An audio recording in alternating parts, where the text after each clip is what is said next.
وما خلقت الجن والإنس إلا ليعبدون. En question suivante. Assalamu alaikum cher. Qu'Allah vous accorde une longue vie accompagnée d'œuvres pieuses. Par rapport au début de la salat Taha, vous avez dit que si on est malheureux, c'est parce que l'on n'a pas mis en application le Coran, car Allah ne l'a pas fait descendre pour que l'on soit malheureux. Est-ce que l'on commet un péché si nous sommes malheureux? Tfadal cher. Donc, quand j'ai dit que Allah subhanahu wa ta'ala avait fait descendre le Coran pour qu'on ne soit pas malheureux, ce qu'il faut comprendre, c'est que toute personne qui lit ce qu'il y a dans le Coran et l'applique, Allah ta'ala lui a promis que si elle était malheureuse, elle deviendrait heureuse.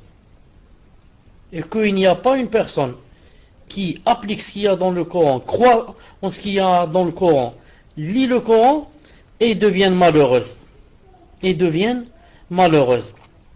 Reste que certaines personnes croient, par exemple,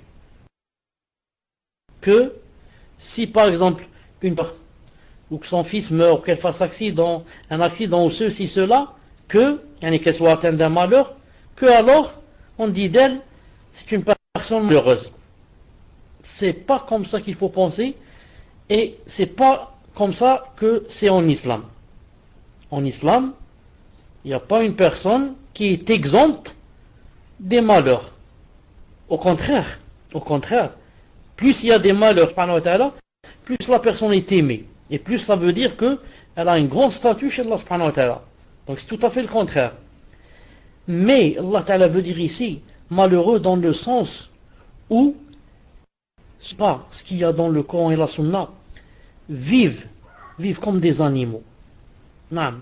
Malheureux dans le sens où leur cœur n'est pas orienté. Ils ne savent pas quoi faire. Ils ne savent pas d'où ils sont venus, ni ce qu'ils doivent faire taire, ni qu'est-ce qu'ils vont devenir quand ils vont mourir. Donc, ils ne savent ni comment se comporter, ni comment vivre, ni. C'est en ce sens qu'ils sont malheureux. Allah subhanahu wa ta'ala dit dans le Coran, voici le verset. Regardez, quiconque, mâle ou femelle, fait une bonne œuvre tout en croyant, nous lui ferons vivre une bonne vie. Allahu Akbar. Et compenseront certes en fonction des mérites de leurs actes. Celui qui croit et fait de bonnes œuvres, il a dit, fait de bonnes œuvres en étant croyant, comme on a dit tout à l'heure, croyance plus acte. Tu as deux choses. Allah subhanahu wa ta'ala la promesse. Nous lui ferons vivre une bonne vie. Tu vivras une bonne vie. Une vie de bonheur, masha'Allah. De bonheur. Quand je dis bonheur, c'est pas la richesse. C'est-à-dire devenir milliardaire. Non. La richesse du cœur. Tout le monde a le cœur gros et chagriné, toi tu ne l'as pas. Tout le monde veut se suicider, toi non. Tu te sens heureux, masha'Allah. Tout le monde ceci, toi c'est le contraire.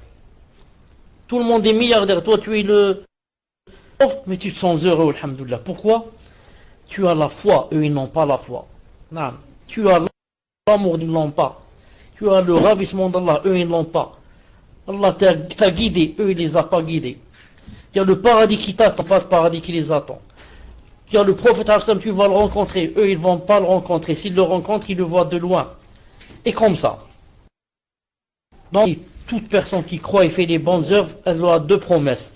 Elle va vivre une bonne vie, masha'Allah, et Yom al-Qiyam, elle a dit, récompenser, en fonction de ses actions. Donc voilà ce que je voulais dire par malheureux, et non pas comme a compris la personne, bi'idnillahi ta'ala. Tfaddal.